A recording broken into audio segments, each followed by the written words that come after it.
pouvoir le prendre dimanche après dimanche. Te prions vraiment de nous éclairer au travers de ce que nous avons vécu déjà ce matin, mais au travers de ce que nous allons vivre. Te prions vraiment que ton esprit nous visite, nous parle, nous éclaire, nous donne de saisir ce que tu attends de chacun de nous. Et nous te rendons grâce parce que tu es ce Dieu vivant qui nous a transmis cette parole vivante, qui nous parle, nous interpelle et nous rappelle qui tu es, qui nous sommes. Et nous voulons nous placer devant toi en toute simplicité pour que tu nous visites ce matin, afin que nous ne sortions pas comme nous sommes entrés. Au nom du Christ. Amen.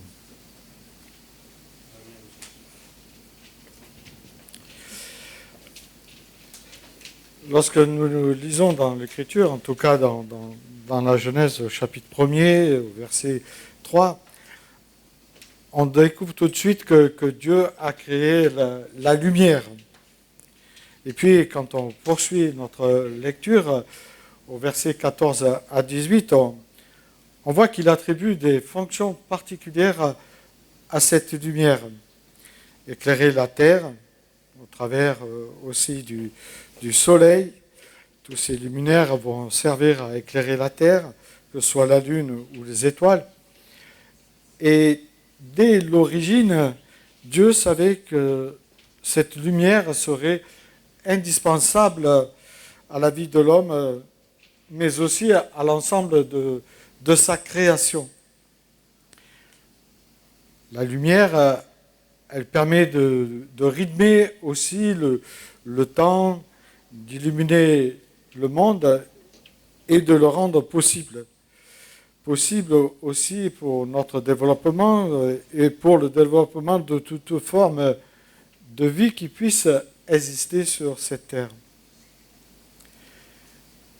Et en parcourant le livre de la Genèse, nous voyons que par la suite, l'homme comprend qu'il a besoin d'une lumière artificielle.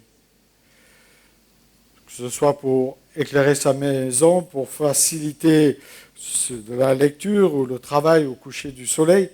Donc on voit que l'homme va créer des lumières artificielles. Et on sait que, au temps biblique, la lumière occupait une place essentielle, surtout quand on devait accueillir des visiteurs après le coucher du soleil. Mais cette lumière était essentielle aussi bien dans la vie quotidienne que dans la dimension spirituelle qu'on retrouve également à plusieurs et maintes reprises dans l'Écriture. En l'absence d'éclairage moderne, les populations dépendaient de la lumière du jour, du soleil pour la journée, et des lampes à huile, comme il a été fait référence tout à l'heure, pour la nuit. Et on constate qu'au fil de l'histoire de notre humanité, c'est ce qu'on peut voir, les moyens d'éclairage ont évolué progressivement et on ne sait plus à qui attribuer, qui a été le premier à donner quelque chose pour éclairer ou à utiliser. On sait qu'il y a eu les feux, les torches, les foyers qu'on éclairait pour se retrouver, les lampes à huile, comme il a été prescrit tout à l'heure, puis il y a eu les bougies, les chandelles, puis les lampes à pétrole qui ont bien servi pour les gens qui travaillaient aussi dans les mines, l'éclairage au gaz, et puis les lampes, puis les ampoules électriques, et aujourd'hui on est au LED et je ne sais pas sur quoi on va passer bientôt. En tout cas, la lumière, avec l'huile, occupe cette place, je l'ai dit, très importante dans l'Écriture. Parce que Dieu veut nous parler, que ce soit au travers de l'Ancien Testament et au travers du Nouveau Testament, il va utiliser cette lumière, cette lampe. Et elle représente, on le voit très bien, à la fois la lumière physique, mais aussi elle parle de réalité spirituelle qu'on peut vivre. Et donc je lirai dans 3 passages, et je reprendrai un passage de l'Exode qui était intéressant, ce qu'a lu notre frère, où il est question d'ordonner aux Israélites d'apporter ce chandelier de l'huile pure d'olivier concassé afin d'entretenir constamment les lampes. Et c'est dans l'attente de la rencontre de levant le voile qui cache le témoignage qu'Aaron et ses fils se prépareront pour que les lampes brûlent matin et soir, en présence de l'Éternel. Donc c'est une loi perpétuelle pour les Israélites au fil de toutes les générations. Et on retrouve cela dans le livre de Lévitique qui ressemble à peu près ce passage à celui de l'Exode où l'Éternel parle à Moïse. Il lui commande d'ordonner aux Israélites de fournir pour chandelier de l'huile. Et là, on retrouve l'huile pure concassée afin d'entretenir constamment les lampes. C'est devant le voile qui cache le témoignage dans l'attente de la rencontre qu'Aaron la préparera pour que les lampes brûlent constamment du matin jusqu'au soir, en présence de l'Éternel. Et il reprend, c'est une prescription perpétuelle pour vous et au fil des générations.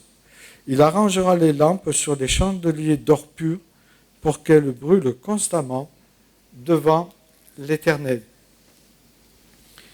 Et puis il est toujours intéressant de mettre en parallèle un passage du Nouveau Testament avec l'Ancien, puisqu'on ne peut pas interpréter l'Ancien sans le Nouveau. Et c'est cette parabole que Jésus va citer, cette parabole que certains appellent les 10 vierges, mais c'est plutôt le terme grec qui est traduit par demoiselle d'honneur. Et Jésus commence cela après avoir expliqué son retour, et on comprend pourquoi il va utiliser une telle parabole dans le texte. Il dit, alors le royaume des cieux ressemblera à 10 jeunes filles qui ont pris leur lampe pour aller à la rencontre du marié. 5 d'entre elles étaient folles ou insensées, suivant les versions, et 5 étaient sages. Celles qui étaient folles ne prirent pas d'huile avec elles en emportant leur lampe, tandis que les sages prirent avec leur lampe de l'huile dans des vases. Comme le marié tardait, tous s'assoupirent et s'endormirent. Au milieu de la nuit, on cria, « Voici, le marié allait à sa rencontre. » Alors toutes les jeunes filles se réveillèrent et préparèrent leurs lampes. Les imprudentes ou les folles, suivant les versions, dirent aux sages, « Donne-nous de votre huile, car nos lampes s'éteignent. » Les sages répondirent, « Non, il n'y en aurait pas assez pour nous et pour vous. » Elle leur dit, « Courez plutôt chez des marchands et achetez-en pour vous. » Pendant qu'elles allaient en acheter, le marié arriva. Celles qui étaient prêtes entrèrent avec les filles, vinrent et dirent, celles qui étaient prêtes entrèrent avec lui dans la salle des noces pour le banquet et les portes furent fermées tout de suite. Plus tard, les autres jeunes filles vinrent et dirent « Seigneur, ouvre-nous » Mais il répondit « Je ne vous ai en vérité jamais connu. Restez donc vigilants ou veillez, suivant les versions, puisque vous ne savez ni le jour ni l'heure où le Fils de l'homme viendra. » Voilà, une parabole très intéressante comme le sont toutes les paraboles. Mais si on revient au contexte culturel de cette parabole, pour nous aider justement à comprendre la réalité spirituelle de cette parabole qui fait couler encore beaucoup d'encre, Amar Jabala, qui est un spécialiste des paraboles, qui parle beaucoup de langues arabes, qui a été le doyen de la fac du Canada, traduit très bien les choses, en tout cas pour ma part je le crois. Il parle de jeunes filles ou de demoiselles plutôt que de jeunes filles vierges, parce qu'il pourrait y avoir un amalgame. Et son choix vise à éviter justement les contresens. Le texte ne met surtout pas l'accent sur la virginité des participants, mais sur la fonction qu'elles ont dans le cortège. ce cortège qui était un cortège nuptial, qui devait participer justement les jeunes filles d'honneur à cette époque-là. Et dans le monde juif du 1er siècle, un mariage ne correspondait pas à une cérémonie unique comme on a l'habitude, nous, de participer ou de voir ou d'entendre. Mais c'était un ensemble d'étapes qui étaient successives. Ça commençait par les fiançailles qui constituaient déjà un engagement pour la vie officielle des deux parties. Ensuite venait la période des préparations du marié.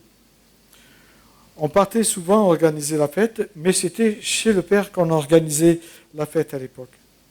Puis arrivait la procession qui se faisait souvent à la tombée de la nuit, nocturne, on pourrait dire. Le marié arrivait parfois, quand il faisait sombre, pour chercher la mariée.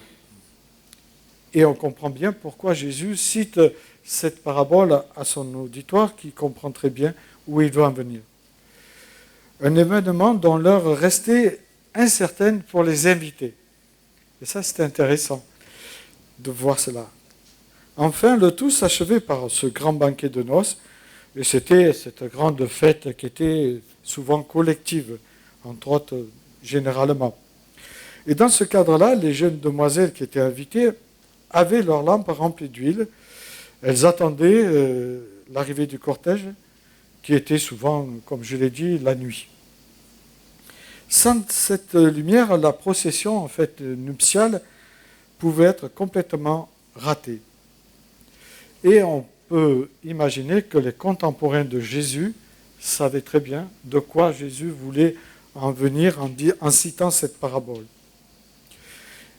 Et on voit bien que l'auteur met en évidence deux groupes de personnes qui sont très distincts. Des demoiselles avisées, on pourrait dire prudentes, qui ont pris leurs torches, puisqu'il s'agit plus de torches dans le grec que de lampes, parce qu'on sait très bien que les lampes se seraient éteintes si on allait au-devant et qu'il y avait du vent. Et puis les demoiselles insensées, comme certains textes disent, ces demoiselles qui sont folles. Certaines ont de l'huile en réserve, et c'est très bien. D'autres n'ont pas pensé à en prendre. Alors que, généralement, on devait prendre de l'huile de réserve. Puisqu'on ne savait ni le jour, ni l'heure, à quelle heure le marié arrivait. Il semble que ce soit le nœud du problème que veut faire ressortir, en tout cas dans son commentaire, Diabala. Que représente cette huile? Alors ici, je dirais, c'est en dehors de certains textes où on voit le Saint-Esprit, mais ici, l'auteur, en tout cas, ne vise pas que ce soit une capacité intellectuelle. Il souhaite plutôt relever l'ouverture et la fermeture spirituelle et religieuse de ces deux personnages que nous retrouvons dans cette parabole. Les 10 demoiselles, certains les ont représentées comme l'Église, mais ça ne peut pas être l'Église. Ça représente plutôt des personnages qui ont répondu à l'appel de Dieu. On peut dire qu'on pourrait se mettre dans ces personnages, puisque nous sommes chrétiens, nous avons reçu le cadeau de Dieu. Et on voit que toutes se sont préparées. Toutes attendent. Elles attendent la présence du marié. Mais malheureusement, elles ne l'attendent pas de la même manière. Et c'est là le problème. Je dirais qu'accepter le Christ, se faire baptiser, aller de temps en temps à l'église, vivre parfois la communion fraternelle régulièrement, certains, et on pourrait être dans cela, penser que cela suffit dans notre relation avec Dieu. On pourrait se dire que c'est une mission accomplie. Mais cette parabole de Jésus nous montre qu'il existe dans notre vie une chose plus essentielle que la foi. Et il nous rappellera, en tout cas Jacques, nous rappellera au chapitre 2, verset 19, qu'il ne suffit pas de croire, puisque le diable lui-même croit, il faut aller au-delà de ce que Dieu veut et attend pour chacun de nous.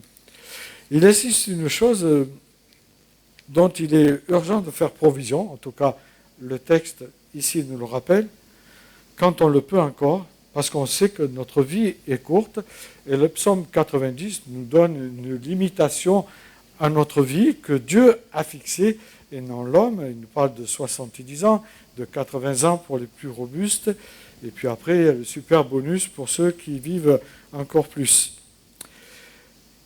Cette chose, nous dit Jésus, c'est comme l'huile pour une lampe. Sans elle, il lui est impossible de s'éclairer et d'éclairer le monde, et d'éclairer aussi nos contemporains.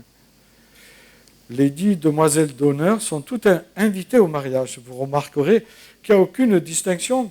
Il a invité tout le monde. Et Paul dira au travers de l'épître au Timothée que Dieu voudrait que tous les hommes soient sauvés.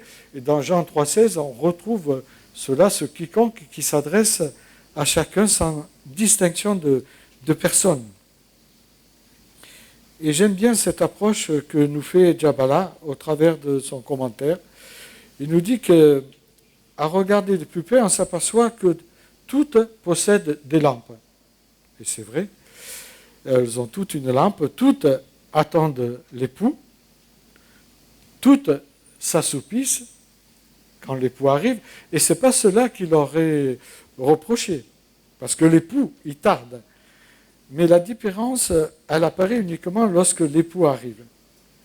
5 avaient prévu, en ayant fait des réserves d'huile, et 5 autres n'avaient pas prévu de réserve d'huile. Et la parabole oppose donc la chasesse, donc la prévoyance, à l'imprévoyance. Non les croyants aux incroyants, comme certains ont tenté de vouloir le faire croire. Et on comprend là que la distinction entre les deux couples n'est pas leur état civil, que ce soit moral, mais leur préparation que Jésus met en évidence. Il s'adresse à des hommes et des femmes qui ont accepté le Christ.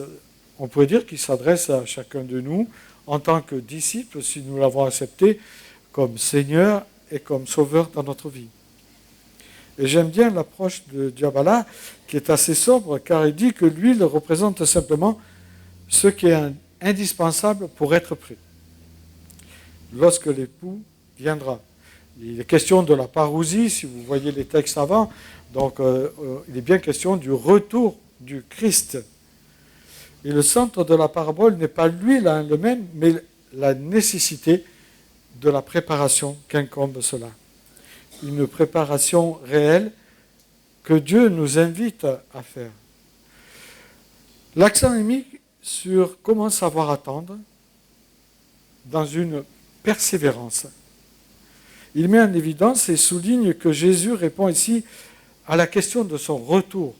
Et nous attendons le retour du Christ, en tout cas en tant que chrétiens. Nous savons que le Christ va revenir dans toute sa gloire et il nous prendra ou il nous prendra avant. En tout cas, nous l'attendrons. Et le retard de l'époux fait partie de la parabole. C'est intéressant de voir que ça fait partie de la parabole. Et les disciples doivent s'attendre à une attente prolongée, car la foi authentique se manifeste par une préparation qui dure dans le temps, dans un temps qui nous est inconnu. Et Jésus dira bien qu'on n'a pas à savoir ni le jour ni l'heure, même si certains ont voulu le faire. La vigilance n'est pas une excitation passagère, mais une fidélité qui persévère malgré les délais, malgré le délai. Et nous attendons le Christ et nous sommes à plus de 2000 ans d'attente, nous autres. Il est intéressant de constater dans Exode 27, qui a été lu par notre frère, que Dieu ordonne d'utiliser de l'huile, mais d'olives pures. C'était des olives qui étaient spécialement choisies pour alimenter ces lampes et qui convenaient à un culte au Dieu saint. Vous savez, dans le livre de Lévitique, il dit dans le Lévitique 11, verset 44, il dit « Je suis saint, soyez saints » et l'apôtre Pierre reprendra cela dans son premier chapitre, dans sa première lettre, au verset 16. Donc il est dit « Soyez saints puisque je suis saint ». Tandis que dans le Lévitique 24, il confie au prêtre la responsabilité de entretenir continuellement ces lampes, qu'elles brûlent sans interruption. Et là, ça nous amène à une grande responsabilité. Et on sait que la lumière ne devait pas s'éteindre pour que justement les ténèbres prennent place dans le temple, on pourrait dire aussi. Elle symbolisait, cette lumière, la présence de Dieu, la vigilance et la permanence qu'on lui devait pour lui rendre ce culte et que nous devons lui rendre nous aussi, puisque nous sommes chrétiens.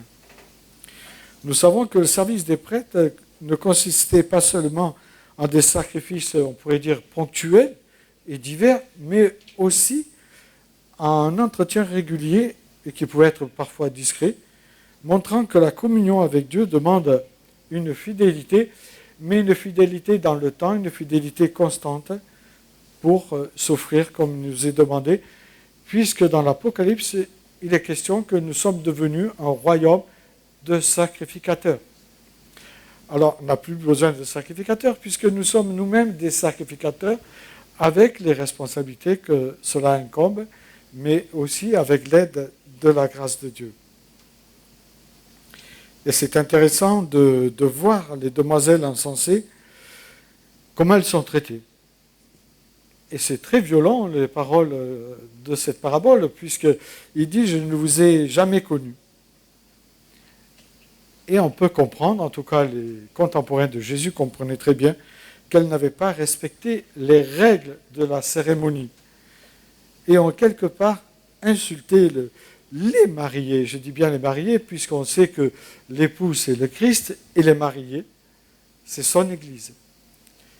Finalement, elles ont pris, on pourrait dire, le nom de l'Éternel en vain. Elles ont fait en quelque sorte un déshonneur en son nom.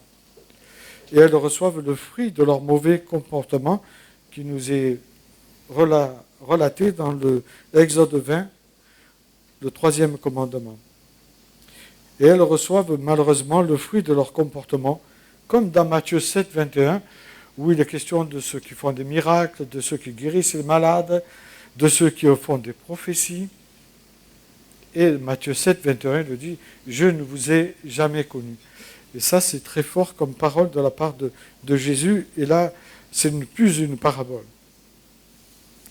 Cette parabole vise à nous avertir, mais aussi à nous encourager à agir comme il convient en vue du retour du Christ, afin de ne pas se trouver dépourvus.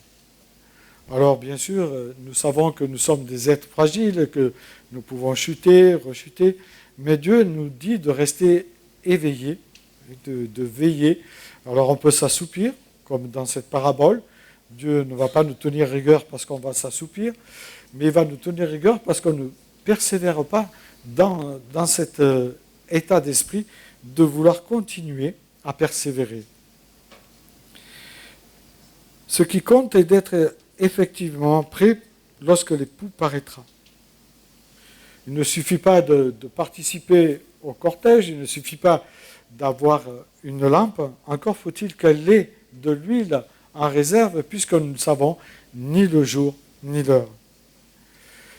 Et cette parabole rejoint bien la conclusion explicite, comme je l'ai cité, de Matthieu 7. Cette parabole vise aussi à nous encourager à agir comme il convient, afin de ne pas être pris au dépourvu, je le répète. Car lorsque ce jour sera venu, il sera trop tard pour se préparer, et c'est ce que Jésus veut mettre en évidence. Après l'heure, c'est plus l'heure. La porte sera fermée, comme au temps de l'arche de Noé. Noé a averti ses contemporains, et il ne les a pas avertis 1 mois, 2 mois, 6 mois, ou 1 an, ou 2 ans. Ça a duré, cet avertissement, pendant 120 ans. Les gens ont entendu les avertissements de Noé, ils n'ont pas tenu garde à ces avertissements, et à un moment donné, Dieu a fermé la porte. Et c'est un avertissement aussi pour nous, cet avertissement donné aux demoiselles insensées, qui s'attendaient toutes à être à la fête. Et jusqu'au dernier moment, on ne remarque en elles aucune différence. parce que Dieu seul connaît les cœurs de chacun. Ce n'est qu'au moment décisif que celles qui étaient prêtes vont se différencier de celles qui n'étaient pas prêtes ou celles qui n'avaient pas prévu le retour du Christ. Comme quoi il ne suffit pas de faire acte de présence pour être un vrai disciple, encore faut-il être prêt à cette rencontre que Dieu nous convie. Alors on peut se poser la question, est-ce que je suis prêt à rencontrer le Christ? Si le Christ venait ce matin, est-ce que je suis prêt? Il n'est pas demandé d'être parfait, il est demandé d'être prêt. Donc ça fait une grande différence, parce qu'on sait très bien que la perfection, on va essayer de la vivre avec la grâce de Dieu, avec l'aide de Dieu et de son Esprit Saint, mais on sait qu'on n'est pas parfait. On sait qu'on va chuter, rechuter, et que Dieu va nous relever à maintes reprises. Mais l'essentiel, c'est de continuer cette course dans laquelle on a choisi d'entrer. Il ne faudrait pas se dire, j'ai fait une partie de la course, et ça y est, ou diminuer cette course. Non, cette course, elle va durer toute notre vie. Et notre vie peut être courte comme longue. En tout cas, nous devons être dans la course jusqu'à la fin de nos jours, ou jusqu'au retour du Christ. Donc la question, c'est de savoir si Jésus venait aujourd'hui, est-ce que je serais prêt? Si Jésus venait maintenant. Donc c'est une question que je vous laisse. Et si vous voulez savoir comment se préparer, vous trouverez la réponse dans la suite des paraboles que vous lirez bien sûr cette semaine chez vous, parce que vous aimez lire la parole et vous savez qu'elle vous enrichit. Je vous invite à prier. Seigneur, merci pour la richesse de ton écriture. Merci parce que tu nous enseignes, tu nous rappelles qui tu es, mais tu nous rappelles aussi ce que tu nous as confié comme ministère à chacun de nous, qu'ils soient différents ou divers. Ces ministères ont à tes yeux la même importance et nous te demandons de nous aider à nous préparer pour que même si nous assoupissions, le jour où nous nous réveillerons et que nous serons face à face, tu pourras nous dire que nous avons été des serviteurs utiles. Nous te remercions, Seigneur, pour ce privilège de te connaître. Donne-nous de savoir partager ce privilège avec nos contemporains, afin qu'eux aussi, ils puissent avoir ce privilège de te connaître et de vivre ce que nous vivons. Nous te demandons cela dans le nom de Christ. Amen.